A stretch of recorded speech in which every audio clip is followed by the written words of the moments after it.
السلام عليكم. في أول تعليق رسمي وعلني له حول قضية الدولي أشرف حكيمي، قال المدرب المغربي وليد الركراكي إنه كباقي جميع المغاربة وراء اللاعب أشرف وأتواصل معه. وأضاف الركراكي الذي كان يتحدث قبل قليل في مؤتمر صحفي في سلا: أنا وجميع المغاربة وراء أشرف حكيمي حتى تظهر براءته. وتابع الركراكي قائلا: كنت ولا زلت على اتصال دائم مع أشرف حكيمي، وقد أكد لي غير ما مرة أنه بريء.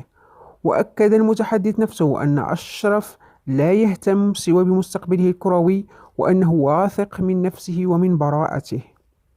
كما صرحت محامية أشرف حكيمي أن الفتاة الفرنسية التي تتهمه بالاغتصاب لم ترفع الدعوى ضده، وترفض الخبرة الطبية والنفسية، كما ترفض المواجهة المباشرة مع لاعب باريس سان جيرمان.